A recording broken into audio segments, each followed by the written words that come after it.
champions, you really want to be continuously fighting with your jungler. Some differences with these comps though, so looking at the side of Vici, I do expect a bit of a slower early game. We need to see that Echo get his jungle item. Okay. You are going to have pressure in the top lane that you can play around, and the name of the game for this composition is skirmish. Not necessarily these big 5v5 team fights, but a small 3v3, a 4v4 over here, create chaos and use the mobility of your Qiyana and your Echo. I like the sound of chaos. I like the sound of skirmishing here for Vici Gaming. Eyes on them. Down one game here in this series, and EDG have already brought the tempo, have already brought that big win.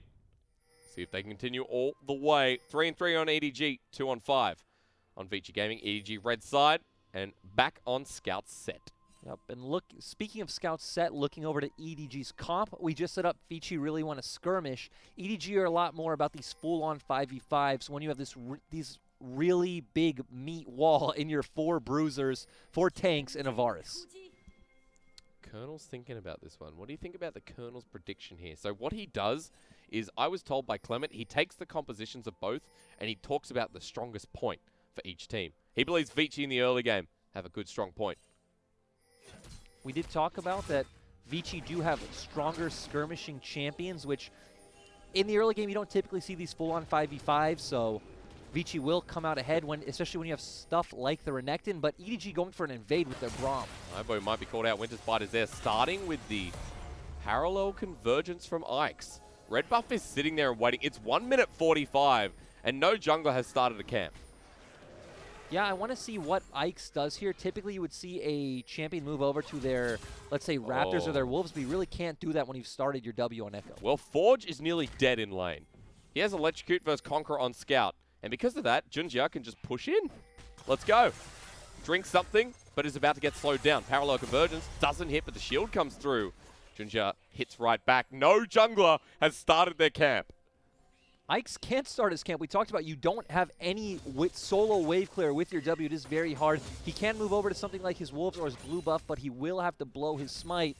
Going back to that mid lane 1v1, Set is one of the strongest champions in a 1v1 at level 1, to where Qiyana really has nothing to work with until she can pick up her elements and use her Q. Stop it. Stop bullying Ike's. Look, Forge is like, my mid lane is missing, I'm sorry. Scout's got level 2. Ike's still hasn't picked up a camp, and Junjia is coming over. But now Scout might have bitten off a bit too much, as he might have to flash here as well, and does. Forge gets off the Ignite, and Scout will walk away after burning both of his summoners. Bully was the word we used to describe how EDG's been playing as of late. We saw it there once again, but EDG could have settled for the advantage of Junjia being able to steal away Ike's jungle. Scout getting a bit greedy, thinking maybe he can get that 1v1. Cube reacting well, and Scout has to blow both summoners in the end. The only bonus is that Audi was able to get somewhere in the wave, but that won't be worth it. Junjia now towards his Raptors as Ike's is in river. That's how long it's taken for him to hit level 2. It has taken him quite a long time, but looking back at that mid lane, because this trade doesn't matter, you're a Maokai. Yep. We saw Scout was getting a big advantage just from his natural matchup and his skill expression himself. Why would you throw that away looking for an invade like that? It does kind of... EDG took 2 steps forward and then, 3 steps back. Unfortunately, EDG are not dressed like a cat. I'm sorry. I had to. Have you know the song Opposites Attract? Oh, I'm sorry. Take 2 steps forward, take 3 steps back. Is that a big thing in Australia? No, it's not. It's from the 80s. It's like Paula Shaw? Paula Schultz. Paula Shaw. Anyway, it's a very good song. Thank you for taking me down that alley. Hey, with more important things on the table here, let's keep tracking, because Junjia is even with CS with Ike's. So that trade with Scout, again, really seems to have lost any advantage EDG started this game with. To be fair, though, Junjia still has not cleared out any of his blue side jungle, and he's now getting the bottom scuttle camp. When it comes to these AP junglers that are more like Echo, the Talia, things like this that have really bad clears until they get runic echoes, it is very good to disrupt them early. So I really like that play coming out from EDG, and I want to see if they can continue to use this mid pressure to continuously set Ike's behind. Especially with what you said, which was, well, we need to get runic echoes on Ike's. Until then, Vici, play it slow. Yeah. And the speed on EDG's side so far, you can see the aggression is really adding to the side of Vici Gaming. Ike's walking towards the bottom side, but Scout gets the shove mid, uses the pressure to add a ward towards that red side and give more control to the jungle. All of Vici's early options come from either Cube or Maestro. We see a roam coming out from Maestro now, being able to use that dredge line. Good dodge. Forge actually surviving for now. The flash dredge line as well. Ignites there, and he doesn't have Haymaker. That was off the back of Forge dodging the damage from the W. And this was a bit disrespectful from Scout because you know they made the reset. iBoy is showing on the bot wave alone. Maestro really has nowhere else he could be other than mid. He's not going to go top against this Maokai when Cube is pushing in. So Scout walking a bit too far forward. Very good play out of Vici when we just said all of their early pressure points are either from Maestro making these roams because Braum and Varus do not have any kill threat on iBoy alone in this lane. Yep. Or just Renekton outright winning his matchup. A and B. This is where you go for the early game if you're Vici gaming. And so we turn things around. A lane that Forge was under so much pressure with, now alleviated here as Junja needs to get something back on the map. It's not often you see him in the bottom lane. Here he is anyway. Has flash. Will not use it. I guess that's the peekaboo.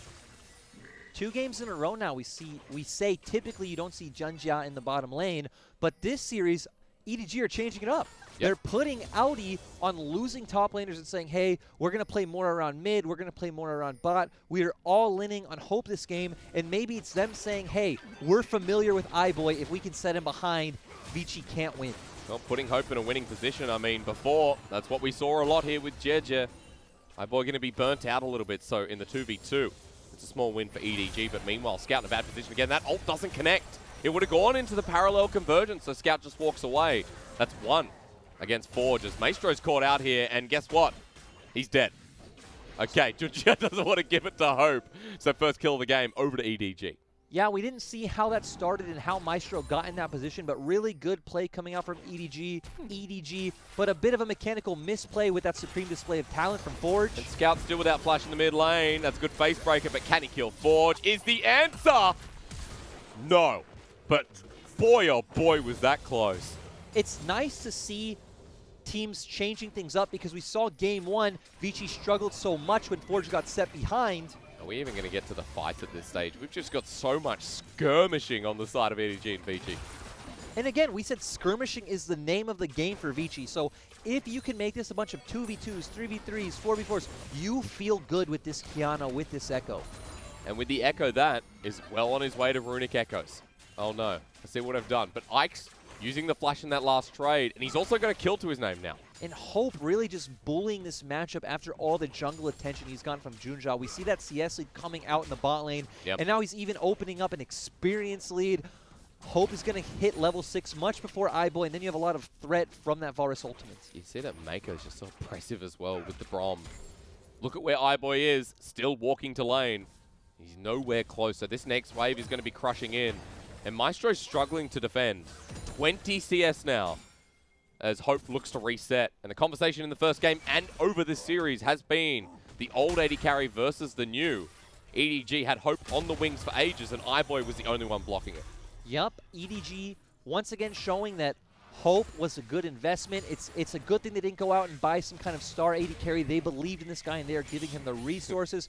Touching on the point you made about Mako, Mako looks really good on these types of supports. We've seen Mako struggle on being able to match the roam timings and the engaged pressure on things like the Nautilus and the Leona. When you put him on something like a Braum, where he can just stand next to Hope and help him get to those big, strong teamfight points, Mako looks phenomenal. That's why when we had iBoy in the roster as well, I think it was around the time of like the Cogmore meta with Mako was propping up iBoy. Now can do the same here for Hope. As Vici Gaming have picked up the Dragon. Maestro roaming once again. Scout almost getting caught out, but that was a nice haymaker. That's just the power of set. When you come for these quick trades, the damage bar comes up, and the true grit comes right back. Yeah, that true grit, that shield is really, just really broken, honestly. There isn't any other way to describe it. It's like a crazy laugh. Like, yeah, it's broken. I tried to describe it with, a nicer word, but I really don't think there's any way you can go with that. There's no way. And we see another good thing about Vici getting Forge ahead is we talked about how Qiyana is one of the champions who really feels that 100 gold hit to mobility boots because their laning phase is so weak. So they did accelerate that. She didn't really feel that pain point as much this game. This game, even though he has it, you can see it's kind of the difference here. Still only has that long sword versus maybe extra couple of wards in the back pocket, maybe towards that next longsword as well, because the Umbral Glaive, well on its way. Sorry, I had a bit of a brain freeze there. Yep, we do expect to see the Umbral Glaive, a very cheap item, very efficient in the long run for being able to clear out those wards so easily. And Qiyana is the kind of champ who really wants to affect the side lanes. That's why you see your rush mobility boots. So right now, Vici are just being very proactive on the map, very different from Game 1. And we see these two teams operate completely with mid lane pressure. And off the back of it, with this Rift Herald, that'll be the second objective of the game that Vici have picked up. Cube roaming down as well, that's hard. Explosive cast secured. That's an ult down, so is Aldi's. And they just head top. That was just really confusing. Vici had already secured the Rift Herald by the time Junja even really started channeling, throwing out the explosive cask. Yep. So just losing some key ultimates. And now Vici are the ones who have First Drake and have Rift Herald, have all the pressure in mid and top lane. In a game that shouldn't have been theirs, with EDG start with the back foot set up early here onto Ike's. But Scout going and face checking that blue feels different as EDG's top going towards the top lane. There's no Herald here, Lyric. Ike's is just backed away. Ike's backing away is fine. When you have something like a Qiyana on your team, I would really like to see them use this Rift Herald mid, be able to take down this mid turret, and then give her a lot more free roam on the maps, enabling her teammates. It does seem like this is where Vici are all-inning on their advantage. You can see Cube now hovering around as well. The bottom lane has been spotted out, and Audi has head towards the bottom lane as well, while iBoy and Maestro choosing to stay in this lane. 2 minutes until that Mountain Dragon. And Audi is going to experience a bit of pain here shortly. But we'll see what happens on the rest of the map for EDG. Yeah, we're going to see what happens on the rest of the map. If you are Audi in that situation, you are fine. You're a Maokai. You don't care about getting resources. So we really want to see, again, what does Scout do with this pressure? What does Junja create with these dime opportunities when you are on something like the Gragas? The wave is not set up, and now they are giving time to Vici to respond. And look, on the way, Forge is coming. Doesn't have the full item complete, but might get spotted out here. Ultimate onto Junja. The burst damage through the explosive cast disengages. Forge is quick, and he stops the play from happening. This is just EDG skipping steps, in my opinion. I would have really liked to see them just go back mid, Junja and Scout together, get that push in from mid, give EDG's bot lane the time to set up the wave, and then look for the dive. And because of that, with Vici, you can see 3 members here. Quick bit of turret plating as well. And here comes the Rift Herald. Now, it's not mid like you wanted before, Lyric, but it will actually open the map and give Ike's time to go towards mid lane. Yeah, Vici setting up, getting gold onto their AD carry. iBoy has always been a star in the LPL, so it does make sense from a team point of view that they would really like to get that gold onto him. I just think it would have given your team more options had you opened up the map from the mid lane. That's true. They are heading now there. As Maestro's on his way. Herald won't get a second charge, but more importantly, you saw for the last 30 seconds, EDG was so deep into that topside jungle of Vici Gaming. And it was just simply to give pressure to Hope and to Mako, who still haven't gotten this turret. No, and this is what happens when we saw them set up for the play kind of haphazardly. They didn't go through all the steps like we talked about. Yeah. And we've said this is one of the problems we've seen from EDG this year is that they're very bad at reacting to what the enemy can do. It's how we saw them fall to Rogue Warriors, where Rogue Warriors would put down their Rift Herald, get 2 turrets, while EDG would just ignore it, thinking, oh, someone else on our team will go handle that. We saw Rogue Warriors start Barons, and EDG always react too late. Rogue Warriors would get the Baron before EDG would even show up. It does seem, though, like more consistently we are seeing EDG quicker on a play, but you're right, this time around we're getting that refresher as to how EDG have lost some of these games, especially with the newer roster, with a roster that is the feeling that I've said before. Will take time. Well, they've had their time now, and their time in the sun's kind of here. But in this game, Vici Gaming are taking so much more control. Another Dragon goes over. That's the 3rd objective in a row where EDG have just stepped back, not set up. And Vici Gaming in a really good place as to your win condition before. The skirmishes that can come through from this team are getting pretty ripe with Forge just about at his first item too. Oh, there it is. We see both play styles and win conditions coming out from each team. We did say EDG want to look for these big 5v5s. It makes sense that since you've fallen behind early, you want to give your carries and your team more time to scale up. You feel really good with this big, beefy front line. Vici, of course, executing on their win condition as well. Oh, but that's a 3-man ultimate, and Forge's out. Burns the flash as well. But the ult was burned by a Hope, who tried to find himself a mid laner. Yeah, we just saw Forge stepping a bit too far forward. But we were just saying, Vici have been finding the skirmishes they want, converting it into objectives, and they're on their way to Soul Point, where if you hit a big supreme display of talent into bullet time, it doesn't matter if EDG has all this big beefy front line, you're still going to come out on top. And cut your way around it with the movement speed you're going to get from that. So a Cloud Dragon here. And remember, with people like Cube as well, that's just such a big benefit. As for Vici Gaming, they're ahead by about 500 gold in this game. We've got a Baron that we're not going to talk about spawning, more likely the Rift Herald in under a minute. They're heading up towards the top lane to prepare for this one, but Junjia looks like he's ready to contest, so a couple of backs coming through here to set up for the 4th objective of the game. Yep. Another thing to look at for this comp, even though we have set up EDG as a team that really wants these big 5v5 team fights, there is so much backline threat coming from that Echo and that Kiana. Yeah. You already used the word mobility, not just because of the items, but because of how their kits interact. If Echo can get onto that Varus, he can pretty much just take him down in one combo. You hit a supreme display of talent and hopes out of the fight.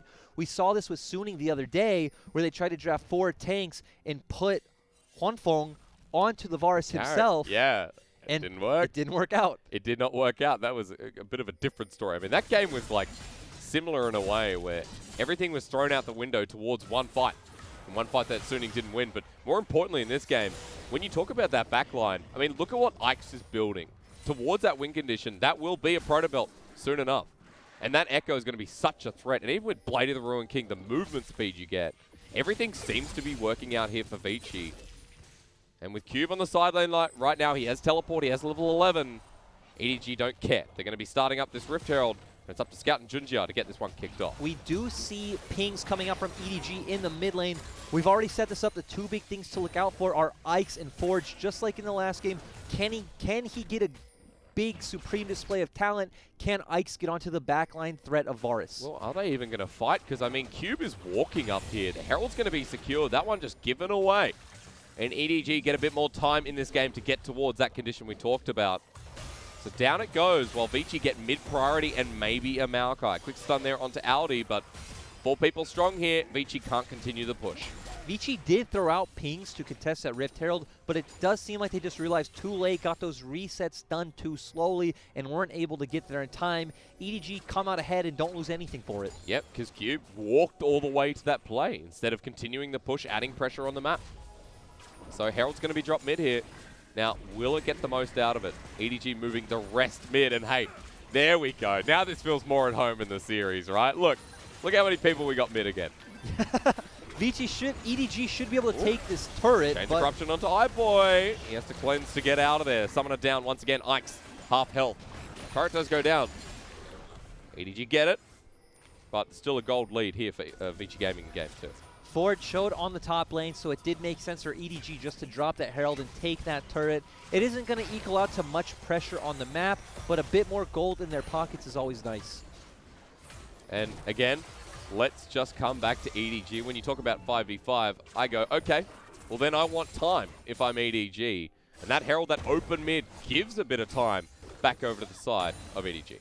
EDG's composition, despite it being all about hope, the thing that's going to decide these team fights is how the supporting units use their CC. Because if we see a good ultimate from Maokai, we see good peel coming out from Mako, a good explosive cast peeling off targets for Hope, Yep. Hope will be able to just deal damage to a pretty squishy Vici team. Much like in the last game where Hope got access, you could see the interaction between the explosive cask and the Misfortune. Well, this time around, iBoy has to deal with that from Junjia, so a bit of a cross interaction where a lot more can be set up for Hope, and it's a lot easier for him to get off the ult and then do his job in the fight. It is a bit different, though, because in your last composition, you really wanted the Gragas to disrupt the Misfortune. In this composition, I really want to see him use the cask to peel for Hope. We might see that shortly, though, Lyric, because the full-on engage onto Scout was there, but Vici back away. It's in front of this Dragon that they really want to contest. So what next? Vici are channeling into this choke point. We want to, again, keep your eyes on Forge and Ike's. Can they get onto the Varus? Can EDG supporting members peel off these assassins? Here comes the Nature's Grasp right down the lane as well. It gets Forge on the backside. Now, Audi knows he's here. He has a guess. Walks on in, gets hit once. The Maokai takes no damage. Back to the Cloud Dragon. We're at 4K. We are back to where we were first game, where both teams are just slowly peeling each other out. But nothing's happening. Nothing's happening. 20 minutes in. Hey, people are missing the LCK, man. They're going to get their fix. We decided one series a week at least. We'd give them what they want. I think this is fine. We do have IG and E-Star later, and when you look at both of those teams, that should be a completely different series. So it is nice we just sit back and take it a bit slower. Today's been like a ramp up, right? You know, Top and DMO first. I'm like, that's Tops. That series is a bit low key. This one's in the middle. And then IG and E-Star, our match of the week after this. And EDG say, look, good, let's get to it.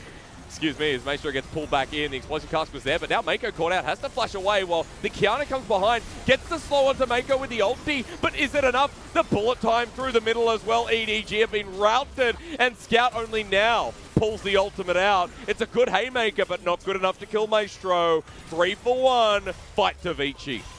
EDG make mistakes and Vici come out on top, despite Forge completely missing with his supreme display of talent. We talked about this. EDG need to use their CC defensively to give room to Hope. We didn't see that happen. They were the aggressors looking for a pick onto Maestro, and Vici just have so much damage, get onto Hope first, and then EDG's composition really just doesn't have the damage to deal with Vici Gaming. So far in this series, Misfortune is reigning supreme, and we'll show you how, because Chains of Corruption started this one off, but onto the Nautilus. They use all of their CC looking for a pick on this Nautilus. Now again, you have no disengage for your Varus. Hope has to flash to get away from their Q. Very good flash W getting that CC down. We already saw Forge's supreme display of talent miss, but kind of a sad ult coming out from Scout on the back end. Not much he can do, just trying to get the most out of it, see if he can pick up anyone on the end of that fight. A bit disjointed in the end. I think it's a good way to wrap that one up for EDG. Now down 2,000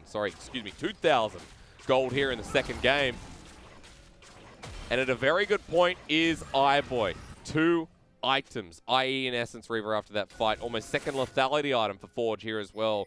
The Proto Belt complete for the Echo in the jungle for Ike's. And on the other side, you're like, okay, Zonya's Hourglass for Junjia. No second item here for Hope just yet. So the Gwinsu's, the DPS layered on, is not quite there.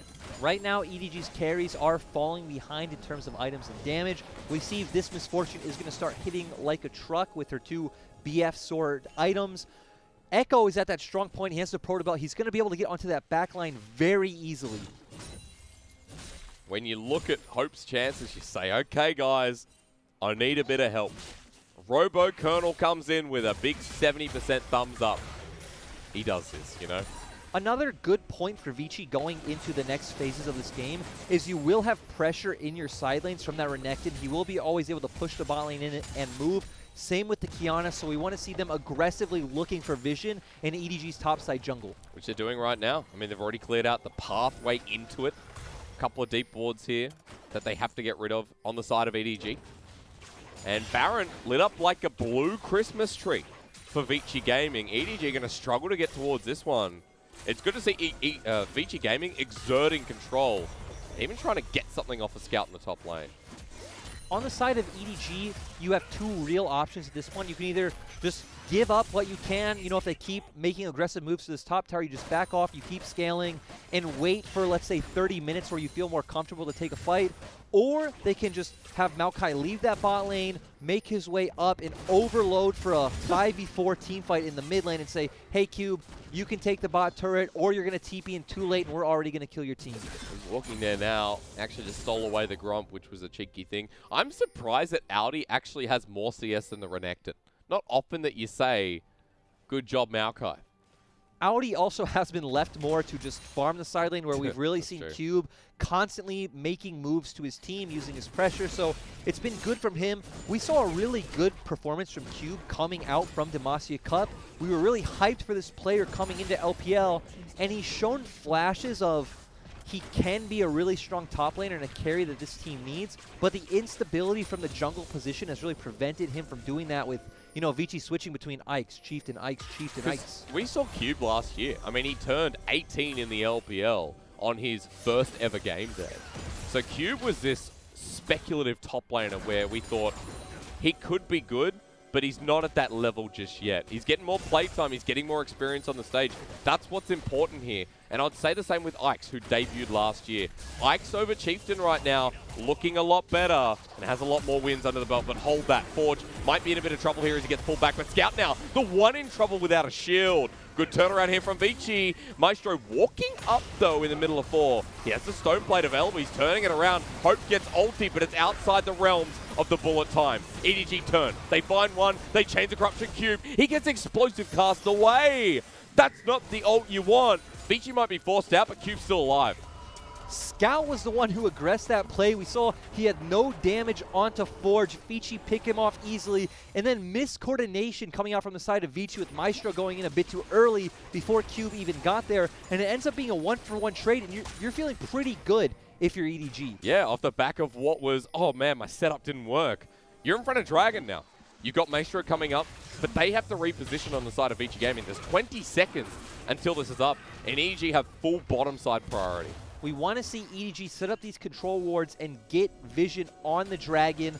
You really can't avoid this 5v5 team fight any longer as Dragon's coming up in 8 seconds. Yeah, you can't, especially if Aldi's sitting mid. You know that there's a fight on the horizon.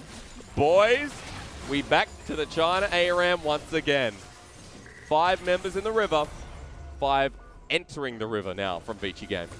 Yep, and once again, if you're looking to this fight, we're keeping our eyes on Forge. Can he get this big flank on Kiana? Can he hit a massive supreme display of talent? Good scrying, whatever that blossom thing is. It spots out Forge. Dragon secured here. First one of the game for EDG. They deny the Cloud Soul. The game goes on. More time added to the clock. Despite being 4,000 gold ahead, it looks like Vici aren't very confident that they can take a straight 5v5 team fight. We did set up that EDG's compositions are a lot stronger in that area. Yep. But with the item advantage, as Vici, you might even be able to just force one right now and come out on top. Right in front of Baron here, you can see exerting that pressure. Junjia walking into jungle. It's like, ah, that's mine. If you're EDG right now, you can make a play to force Baron. Forge is showing in the bot lane and he has no TP. You can look to start Baron, bait a fight, have Audi TP in, and that's where you can find a big advantage. That'd be such a cool move, but they're not making it. And Forge is so quick that once he starts moving across lanes, he's already mid. EDG just slowing down this. Oh no. Maybe a little bit, but slowing down this game, looking to get more items onto their Varus, onto their set. We already saw, despite Scout using his whole combo on Forge on the top side, it did maybe a quarter of his HP at most. He's not doing any damage at all. I mean, he didn't go Blade of the Ring King first. He went for the Black Cleaver first. But even when sets typically go for this build, we see some pretty monstrous damage coming out from the set. Not the case when you're behind. And it was against a Kiana, so you would expect that to come through, even with that one item. But I have to say, Forge this game has been playing a lot better than Scout. If you just want to put mid laners against mid laners, Forge has been the bigger playmaker. Forge has been the more consistent one here on his Kiana. It was really one greedy decision coming out from Scout, and then Vici as a team. We saw Maestro bringing a lot of ganks to the mid lane that set Vici up for success. Oh no, however, you talk of success, the explosive cast again! Forge should not be getting out there. That should be a Baron start for EDG. We talked about that we've seen Junjia be effective on 2 champions, the Sejuani and the Jarvan. What happens when those are taken away from him? Gragas definitely not on that list, I'll tell you right now, Lyric, because that is the second time. The 3-0 Gragas, by the way, has given a member of Vici Gaming an escape path. Not much to say for Junjia. Well, back to square one, at the very least here. We do see Varus this game going for the Runon's Hurricane. Earlier in the day, we did see a Nashor's Tooth coming out. We did. Yeah, Runon's Hurricane a lot better when you're wanting to deal a lot of team fight DPS compared to the Nashor's Tooth, which will give you more single target on hit damage if you just want to peel off one target. But of course, Hope has to deal all the damage for his whole team, so the Runon's coming out standard build, but just highlighting it because of what we saw earlier in the day. Especially since you got that front line to play with as well. You know they're going to be close together. You know that Hope wants access to whoever's in front of him. Doesn't go for the Runon's first though. We have ourselves a Phantom Dancer third, so a more defensive build here for Hope. Yep, more in light of the situation.